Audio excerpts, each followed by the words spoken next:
Daripada Sayyidina Anas bin Malik radhiyallahu taala anhu. Anas bin Malik periwayat hadis. Siapa dia Anas bin Malik ni? Sahabat Nabi.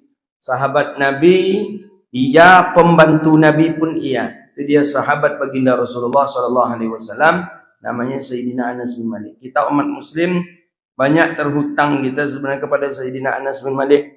Karena Anas bin Malik ni meriwayatkan hadis lebih daripada 3.000 hadis yang diriwayatkan oleh Sayyidina Anas bin Malik radhiyallahu taala anhu.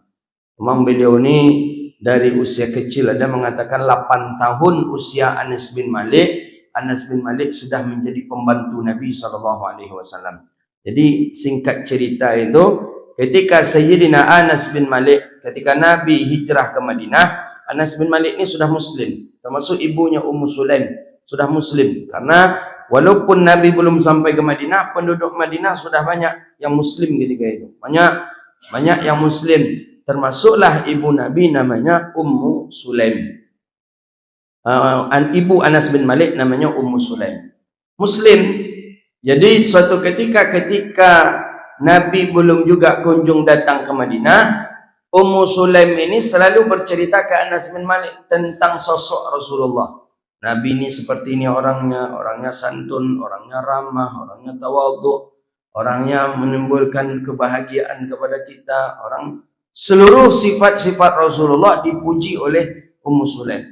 Akhirnya Anas bin Malik selalu mendengar cerita ibunya. Apa cerita ibu? Didengar oleh Anas bin Malik cerita ibu terus-menerus. Akhirnya Anas bin Malik katakan kepada ibunya, "Bu, Mata, kapan kita berjumpa dengan Muhammad?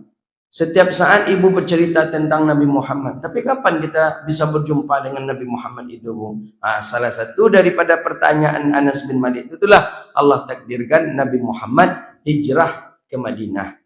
Ketika Nabi hijrah ke Madinah, singkat cerita, orang ada yang memberikan tanah, ada yang memberikan rumah, ada yang memberikan kebun. Ya, yang punya hartanya lah, yang punya harta, yang punya kesempatan, ada yang dia berikan kepada Sayyidina Anas bin Malik, kepada Nabi SAW. Tapi ibu Anas bin Malik seorang janda, tak memiliki apa-apa. Didatangnya Rasulullah SAW sambil dia membawa anaknya Anas bin Malik.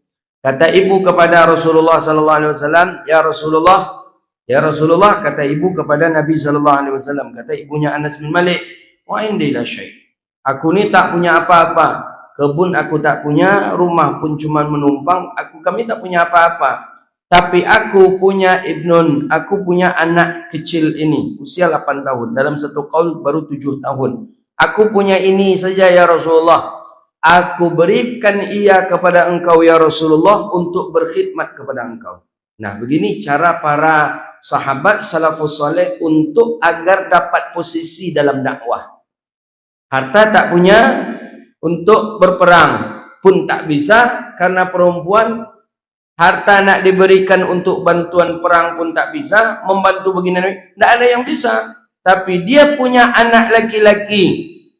Anak laki-lakinya inilah yang akan dia berikan ke Rasulullah.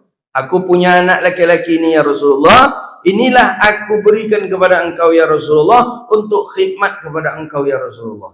Jadi begitu. Jadi para sahabat salafus saleh dulu ingin ada dia di dalam dakwah ini. Jadi tidak ada istilahnya, dia nak bisa dari Rasulullah, dan lah tua ya Rasulullah, arat tu nak ia punya ya Rasulullah, tak ada. Tetap ada sahabat ambil andil, walaupun sekadar menyiapkan air untuk perang, walaupun sekadar untuk memukul beduk menandakan untuk perang, walaupun sekadar membawa bendera, walaupun dengan sekadar memberikan layanan makanan, minuman dan lain sebagainya. Maka oleh karena itu, begitulah Islam menilai. Tidak melihat kepada besar dan kecil sebuah kebaikan, tapi kita harus ikut andil dalam kebaikan itu. Maka dalam agama ini kita harus ikut andil. Kita posisi yang mana? Ya, posisi orang yang punya masjid? Tidak. Posisi muazzin? Tidak. Posisi imam? Tidak. Posisi makmum? Setidaknya itu. Kalaupun tak bisa posisi makmum, setidaknya posisi orang yang mendengar azan. Kan begitu dalam syarahan hadis. Ada beda-beda orang ini dalam mendapatkan pahala, tapi kalau menengok aktivitasnya tak banyak. Satu, ada yang namanya orang salat berjamaah, namanya makmum. Makmum datang ke masjid. Makmum sekadar mendapatkan pahala dia sebagai makmum dan pahala dia salat di masjid itu. Ada yang lebih besar lagi dapat pahala daripada makmum. Siapa dia? Imam. Imam dapat pahala lebih besar daripada makmum. Kenapa? Karena sejumlah makmum yang ikut salat dengannya, maka si imamlah mendapat pahalanya. Ternyata bukan imam saja yang lebih besar pahala, ada yang lebih besar mendapatkan pahala daripada imam. Siapa tu? Muazzin. Muazzin, seluruh orang yang datang termasuk pahala yang didapati oleh imam, muazzin dapat. Dan bukan itu saja, orang yang mendengar azannya pun walaupun tak datang ke masjid, si muazzin dapat pahala. Ternyata ada yang lebih besar lagi daripada muazzin yang dapat pahala. Siapa dia? Yang lebih besar lagi dapat pahala daripada muazzin, dalam syarahan hadis itu siapa? Orang yang memiliki tempat untuk ibadah itu. Jadi tempat untuk memiliki ibadah itu, ini dia. Muazzin tadi azan di masjid. Masjidnya punya si fulan tadi. Berapa yang didapatkan pahala oleh muazzin? Orang punya masjid dapat pahala. Orang yang dapati oleh imam, yang punya masjid dapat pahala. Yang salat berjamaah seluruhnya makmum tu, yang punya masjid dapat bagian daripada pahala. Maka itulah bagusnya kita selagi hidup banyak-banyak berwakaf. Wakaf tanah, wakaf kebun, wakaf harta dan lain sebagainya. Karena setelah kita meninggal dunia, itulah yang mengalir terus sampai kita meninggal dunia. Jadi Sayyidina Ummu Sulaim, Sayyidatuna Ummu Sulaim, ibunya Anas bin Malik ini tak punya apa-apa. Dia cuma punya Anas, inilah yang aku punya ya Rasulullah. Kalau bisa, dialah yang aku berikan kepada engkau ya Rasulullah. Nabi tengok sifat Anas ni bagus, orangnya bagus, akhlaknya baik, maka Nabi pun menerima. Kemudian di ujung ketika serah terima itu, diserahkan anaknya oleh Ummu Sulaim ke Nabi, Sayyidina Anas bin Malik ke Rasulullah oleh ibunya, kemudian ibu mengatakan, mohon doakan anakku ya Rasulullah. Dalam riwayat hadis disebutkan itu, mohon doakan anakku ya Rasulullah. Nah, jadi kalau ada ibu-ibu yang bawa anak ke kiai, ke buya, ke ustaz minta didoakan, itu sudah dilakukan dahulu oleh ibunya Anas bin Malik. Memang itu ajaran salafus saleh. Bawa anak ke buya, doakan anak abu buya, doakan cucumu buya, doakan. Itu tradisi dari dulu sudah bagus, tradisi salafus saleh dahulu. Didoakanlah, dipeciklah kepala dia buya. Itulah kadang sedegil-degil lah punya, insya-Allah taubat nanti menjadi orang yang taatnya. Tapi kalau tidak ada itu ada, ya memang enggak lama lah tangkaunya gitu. Nah, makanya didoakan dia buya tadi, Allah didoakan oleh Ustaz. Nabi doakan. Itulah fa'aksir malahu ya Allah, banyakkanlah hartanya ya Allah, banyakkanlah anaknya ya Allah, berkailah daripada umurnya ya Allah. Ya kalau kita tilik balik dalam bahasa sejarah hadis itu, dalam tabaqat ilmu rijal itu, rupanya Anas bin Malik masih hidup, kan usia beliau panjang. Itu beliau sudah menguburkan anak dan cucunya 125 orang. Ya maksudnya umurnya lah panjang. Banyak cucu meninggal anaknya. Anak Anas bin Malik 80, 82, 83, 70 orang laki-laki. Itu anak tuh, tak masuk cucu. Pokoknya ketika beliau masih hidup, sempat beliau menguburkan anak dan cucunya. Apalagi di zaman ta'un. Nasallallahu alaihi. Di zaman ta'un itu banyak yang meninggal dunia. Ya ta'un itu macam-macam COVID petang lah. Tiba-tiba tumbang, mati. Nah, sempat Anas bin Malik ketika hidup menguburkan anak dan cucunya itu 125 orang. Ya 125 itu bukan sekali mati, bukan sekali meninggal. Pokoknya beliau seorang kakek, seorang ayah menyaksikan anak beliau meninggal dunia, cucu beliau meninggal dunia, itu sampai cucu saja tak masuk cicit, itu 125 orang. Nah, makanya umur beliau panjang, umur Anas bin Malik panjang. Ada mengatakan lebih 130 tahun, ada yang mengatakan sampai 150 tahun. Nah, itu daripada Sayyidina Anas ibn Malik radhiyallahu taala. Jasa beliau lah hadis sampai kepada kita. Jasa beliaulah hadis sampai kepada kita, Quran sampai kepada kita, maka sahabat Nabi itu layaklah kita katakan dengan radhiyallahu anhu wa radwan. Makanya dalam ilmu hadis tak ada jarhi wa ta'dil namanya. Tidak boleh untuk menjarah, ya, dalam ilmu hadis itu menjarah maksudnya tak boleh menjelekkan, memburukkan sahabat Nabi. Dan dalam ilmu jarh wa ta'dil itu ada ilmu yang dibolehkan, itu mencari aib perawi. Itu harus, karena itu tuh menentukan status hadis nanti. Oh, ada perawinya kadzab, kadzab nu dusta. Oh, tengok apa menurut Imam Ibnu Hajar. Kata Ibnu Hajar, la ba'sa bih. Oh, ini ada tak masalah di hadisnya. Tapi ditengok dalam kadzab, la aslalah. Dia kadzab, dusta. Satu lagi mengatakan dia siqah. Itu yang membedakan status hadis itu, Pak. Itu yang membedakan status hadis. Ada hadis tadi banyak, tapi tengok perawinya. Tapi perawi di situ bukan ditengok sahabat Nabi. Ingat itu. Sahabat Nabi tak boleh kita jarh wa ta'dil. Sahabat Nabi tak boleh untuk kita katakan, oh dusta, oh ini tak amanah, oh ini itu tidak ada. Kullu ashaban Nabi udul. Sudah ada sebuah kaidah kesepakatan para ulama hadis, keseluruhan sahabat Nabi itu udul. Udul itu maksudnya adil, baik, tidak ada yang munafik. Ya, kalau dia munafik itu berarti itu bukan sahabat baginda Nabi sallallahu alaihi wasallam. Apalagi sekelas Abu Bakar kita hina, itu tak boleh.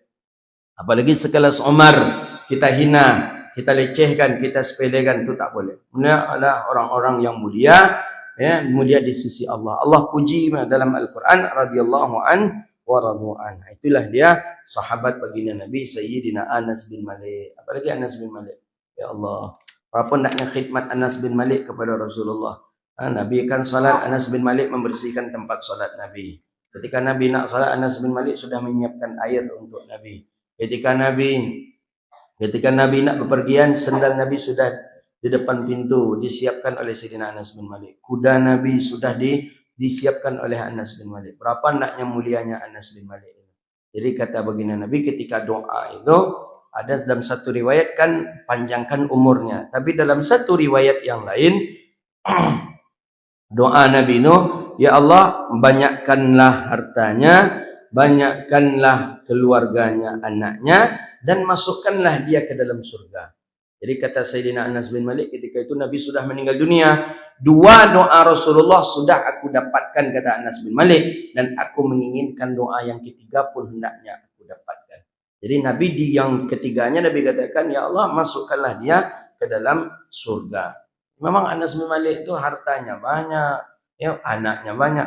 Saking banyaknya harta Anas bin Malik itu, Anas bin Malik sendiri mengakui, aku panen kebunku itu 2 kali dalam setahun. Marratin fis sana.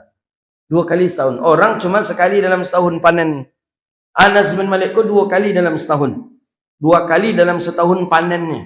Memang begitu. Jadi para sahabat pernah melihat bahwa mendung, ya, di saat musim kemarau panjang di Madinah ketika itu. Para sahabat menyaksikan awan berkumpul hitam itu di atas kebunnya Sayyidina Anas bin Malik, dan turun hujan di bagian itu. Itu aja yang turun hujan, yang lain enggak.